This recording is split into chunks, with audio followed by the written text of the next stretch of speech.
I don't help people. But that night, a child made me break my own rule.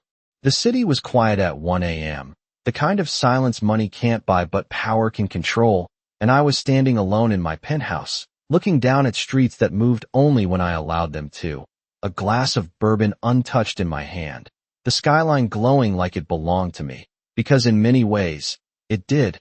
And then my phone rang, not the public line, not the business line, but the private one that almost no one had, the one reserved for emergencies or mistakes, and I let it ring once, twice, already irritated, already prepared to end whatever problem dared reach me at this hour. But something in the persistence made me answer, slow, deliberate, controlled, and I said nothing, because I never speak first, and for a second there was only breathing, small, uneven, like someone trying not to cry, and then a voice, soft, fragile, unmistakably young. Please, save my mom. And everything in me went still, not softer, not kinder, just focused, because people don't call me for help. They call me when they have no one else left, and I could hear it in her voice, that final thread of hope stretched too thin. What's your name? I asked, my tone even, the way you speak when panic isn't allowed in the room. Lily, she whispered, and something about the way she said it, like she was holding on to that name as the only thing she owned, made my grip tighten just slightly around the glass. Where are you, Lily? A pause, a muffled sound in the background. Not clear, not loud, just enough to tell me time wasn't on her side. I don't know the address, she said quickly, like she thought that would make me hang up, like she'd already been dismissed too many times before.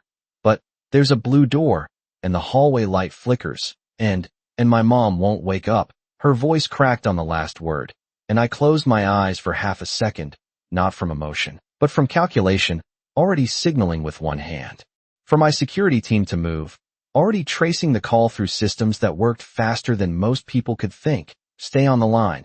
I said, sharper now, not unkind, but firm enough to hold her together. Is anyone else there? Another pause, longer this time, and when she answered, her voice dropped to a whisper, he might come back. And that was enough. I didn't ask who. I didn't need details.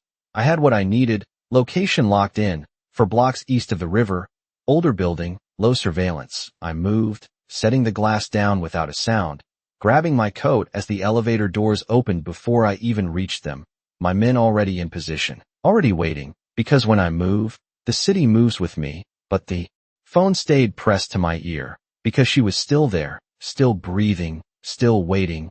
Lily, I said, quieter now, controlled in a different way. Listen to me carefully. I'm coming to get you, okay?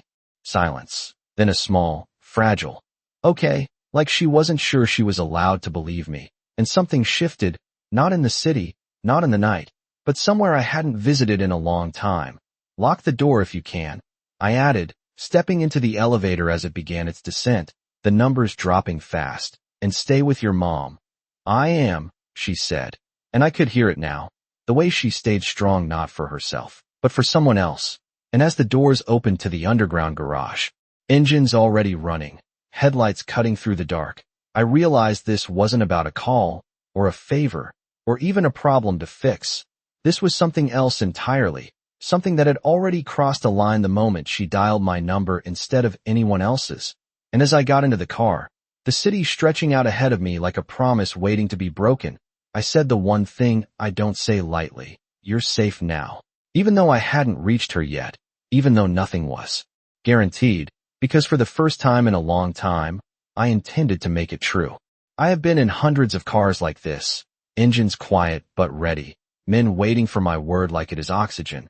But that night felt different, not louder, not faster, just sharper, like every second had edges, and I could still hear her breathing through the phone, small and steady, like she was trying to be brave in a world that had not given her any reason to be. Are you still there? I asked as the car pulled out of the garage, tires rolling smooth over concrete before hitting the open street, city lights sliding across the windows in long streaks of gold and shadow. Yes, Lily whispered, and there was something in that one word that settled deeper than it should have, something that did not belong in my world but refused to leave it either. Good, I said, my eyes already scanning the streets ahead, calculating distance, timing, everything that could go wrong and how to Make sure it did not. Tell me about your mom. I added, not because I needed information, but because I needed her talking, needed her anchored.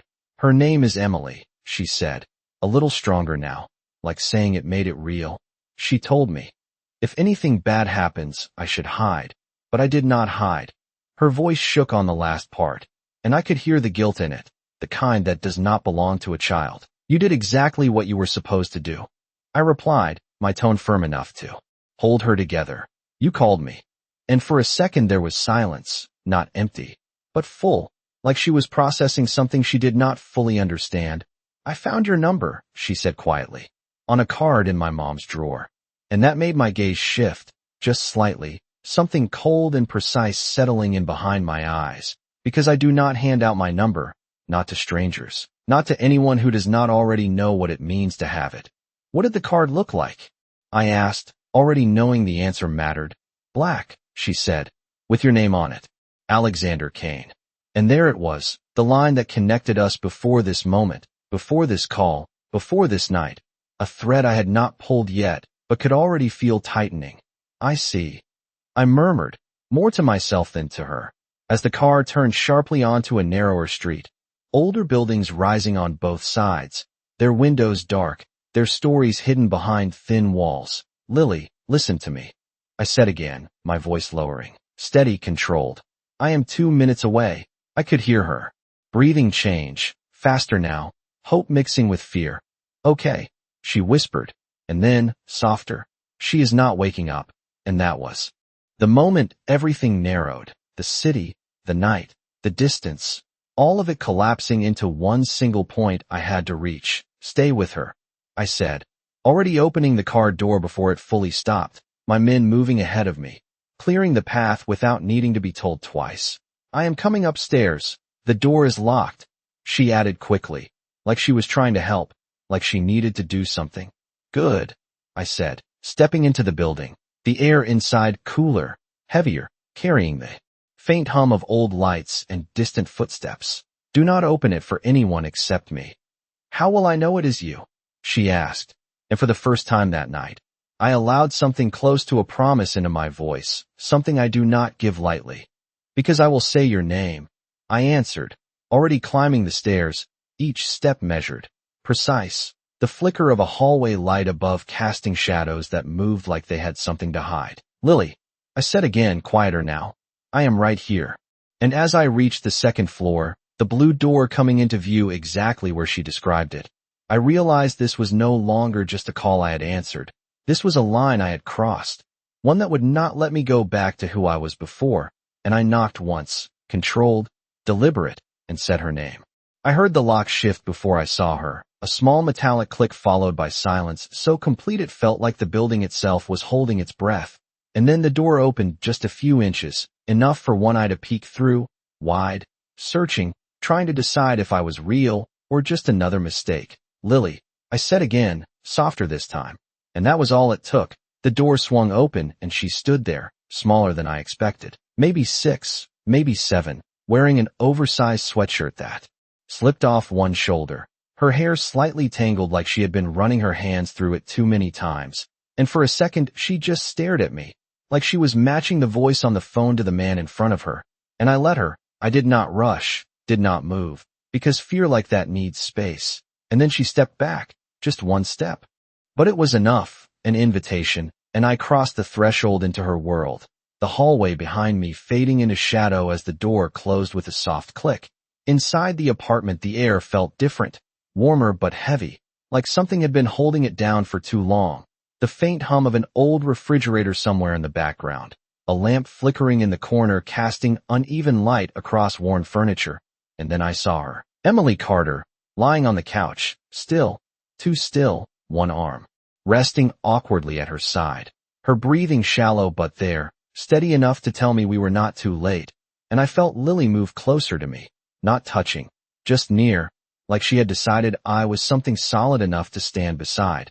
She will not wake up, she whispered again, and I walked over, slow, controlled, kneeling beside the couch, my fingers brushing lightly against Emily's wrist, checking what I needed without making it a moment, because panic spreads faster than anything else in A room like this, she is breathing, I said calmly, not looking up yet, letting the certainty settle first. She is going to be okay. And when I did look at Lily, I saw it.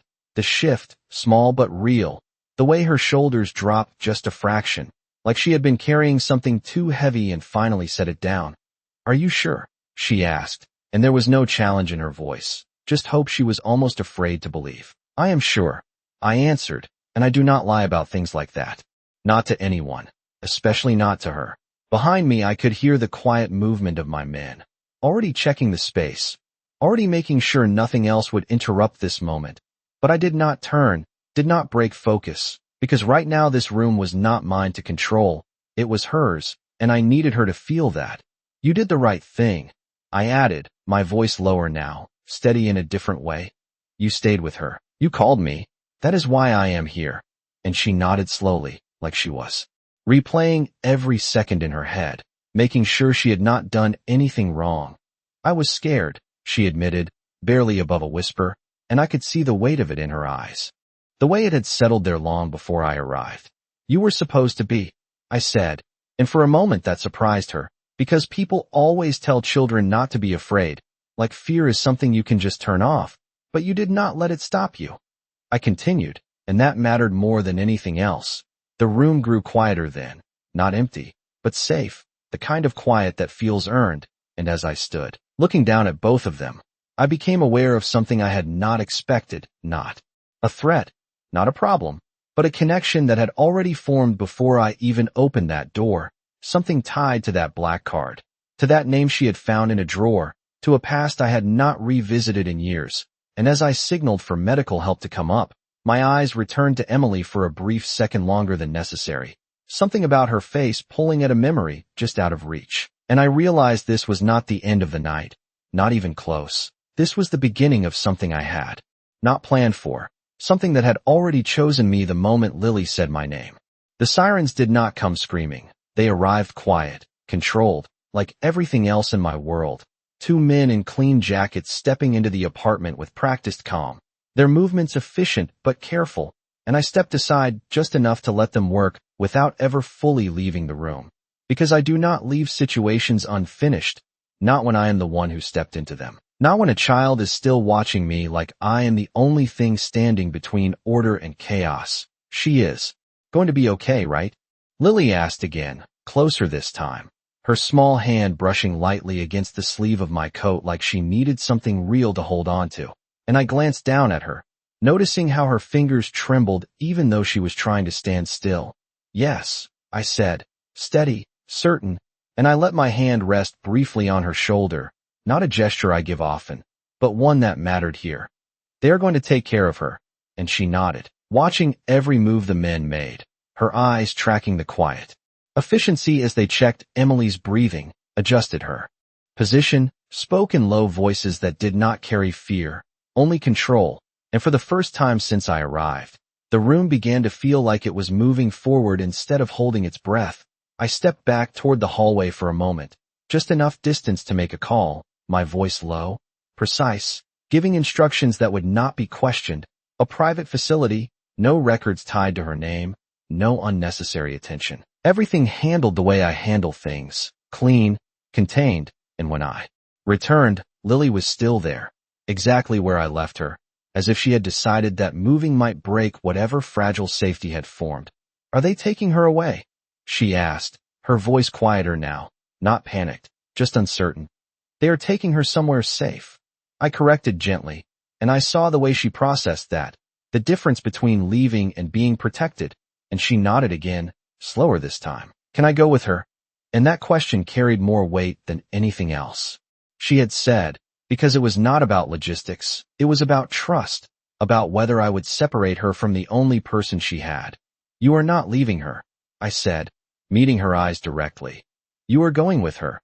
And the relief that followed was immediate, visible, like a breath she had been holding for hours finally released. The men carefully lifted Emily onto a stretcher, their movements controlled, respectful. No rush, no chaos, just quiet precision, and Lily moved closer. Instinctively, her hand reaching out to touch her mother's arm, making sure she was still there, still real, and I watched that moment longer than I should have. Something about it settling deeper than it had any right to. "I am coming too," Lily said suddenly, looking back at me, not asking, just stating it like a fact she needed me to confirm, and I gave a slight nod. "I know," I replied, and as we moved toward the door, the flickering hallway light casting shadows that stretched across the floor, I felt it again. That pull, that sense that this was not just a situation I had stepped into. This was something that had already been waiting for me, something tied to that black card, to Emily Carter, to a past I had left untouched for years. And as the apartment door closed behind us, the city outside still quiet, still watching, I realized that this night was not about a rescue anymore. It was about a connection I had not chosen, but would not ignore, and for the first time in a long time, I did not walk away when it was over, I stayed. The ride was quiet, not the kind of silence that feels empty, but the kind that settles after something intense has passed. The city lights moving across the tinted windows in soft reflections while the engine hummed beneath us, steady and controlled, and Lily sat beside me in the back seat, her small frame wrapped in a blanket one of my men had handed her without a word, her eyes fixed on the stretcher in front of her where Emily lay, breathing more evenly now, the tension in her face softened. Just enough to tell me we had made it in time, and every few seconds Lily would lean forward slightly, just to make sure, just to see her chest rise, and then she would settle back again, like she was learning how to breathe properly for the first time that night. "She looks better," she whispered, almost to herself, and I nodded once. Not because she needed reassurance anymore, but because she needed confirmation. "She is," I said, my voice low, measured, and I watched the way she absorbed that, the way it grounded her. The car turned onto a wider street then, the buildings taller, cleaner, the kind of place where things are meant to be controlled, where problems are handled before they become visible. And as we pulled into the private entrance of the facility, the doors were already open, staff waiting, prepared, efficient, no questions asked, because my name had already reached them before we did. The transition was seamless. Emily moved from the car to the building without disruption, without noise, just quiet precision, and Lily stayed close, her hand never leaving the edge of the stretcher. Like letting go might undo everything we had just done. I stepped out last, my gaze sweeping the surroundings automatically, not out of concern, but out of habit, making sure everything remained exactly as it should be. Inside, the air was different, cleaner, brighter, the kind of place where nothing is left to chance. And as they guided Emily down the hallway, Lily hesitated for the first time, her steps slowing, her eyes flicking back to me, not out of fear, but out of something else, something quieter. "You are coming, right?" she asked, and there it was again, that question of trust, not spoken directly, but present in every word, and I stepped forward without hesitation, closing the distance between us. "I am right here," I replied, and that was enough. She nodded and kept walking. The doors to the treatment room opened and then closed behind them, leaving me standing just outside. The hallway stretching long and silent, the soft hum of overhead lights the only sound left, and for the first time since the phone rang, there was nothing immediate to do, no action to take, no decision to make, just stillness, and I do not do stillness well. My hand slipped into my coat pocket, pulling out my phone, not to call, not to command, but to look at the number that had started all of this, the one that should not have existed in her world, the one tied to a card I had not thought about in years. Emily Carter. I repeated the name in my head, letting it settle, letting it connect to something just out of reach, a memory not fully formed but close enough to feel. And as I stood there, waiting without admitting that I was waiting, I realized something I had not planned for, something I had not calculated. This was no longer about solving a problem. It was about understanding why that problem had found me in the first place. And when the door finally opened again, and Lily stepped out, her eyes searching for me immediately, I knew without needing to ask that whatever this was, it was not over, not even close. She found me before I could say anything, her small footsteps quick against the polished floor, and then she stopped just a few feet away, like she needed to confirm I was still real, still there, still part of whatever this had become. "They said she is going to wake up," Lily said, her voice steadier now, not because the fear was gone, but because it had somewhere to go, and I nodded once.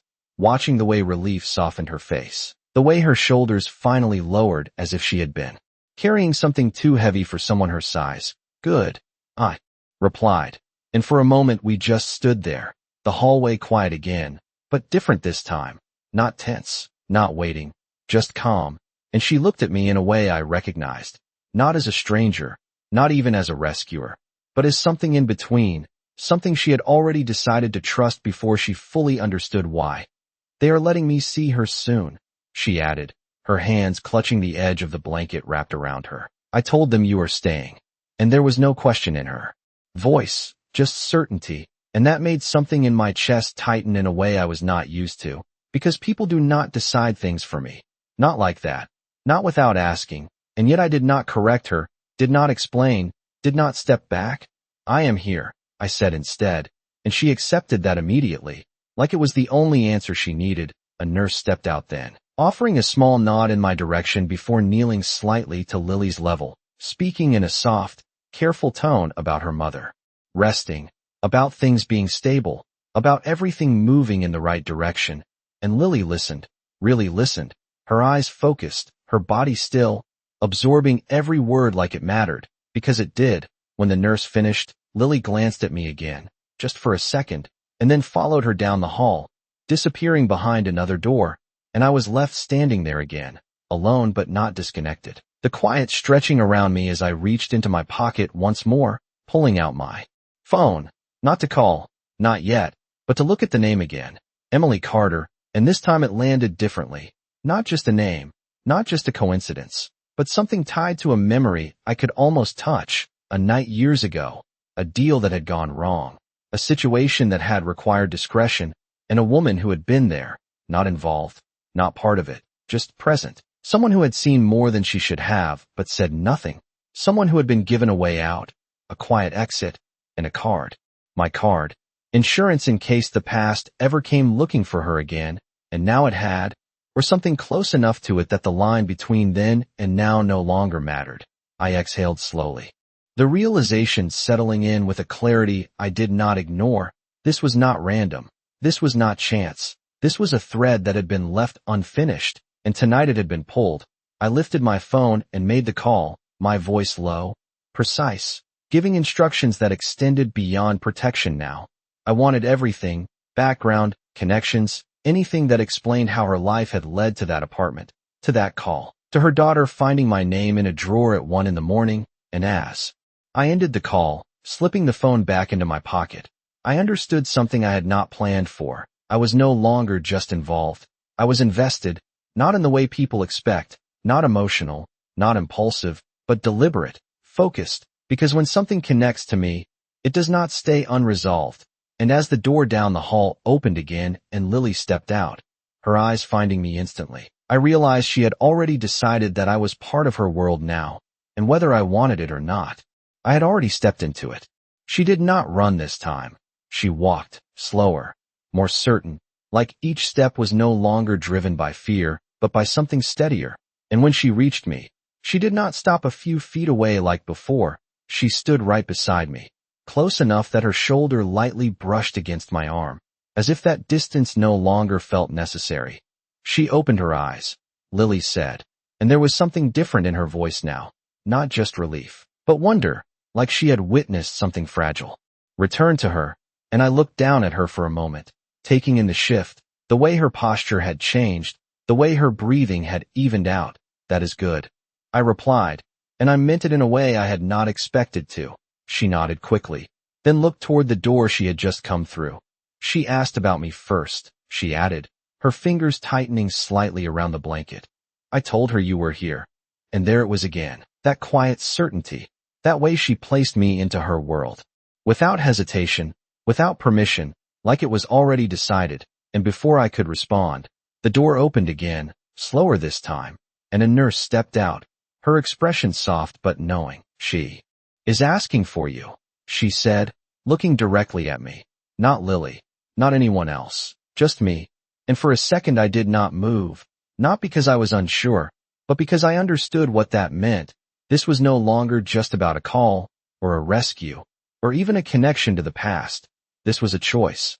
one that would pull me deeper into something I had not planned to revisit, but I stepped forward anyway, because I had already crossed that line the moment I answered the phone.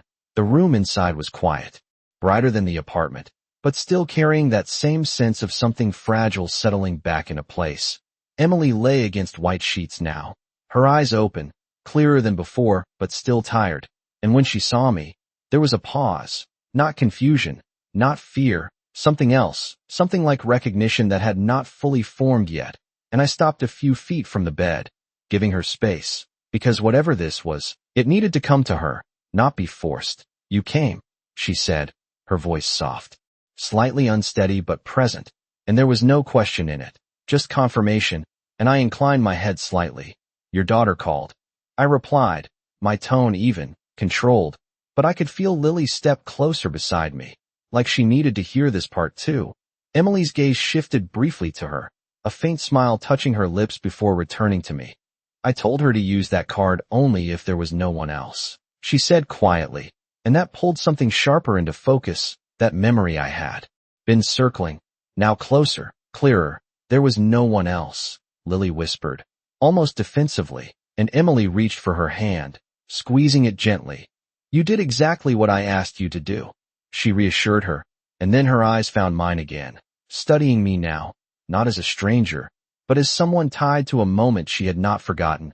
I did not think I would ever need to call you, she continued, and there was something in that admission, something that carried weight from years back, something that had stayed quiet until tonight. But you did, I said simply, because the past did not matter as much as what stood in front of us now. She held my gaze for a second longer, and I saw it then, not fear, not hesitation, but understanding, the kind that comes from knowing exactly who someone is and still choosing to trust them anyway. And that is not something people give me easily, not without a reason, not without history.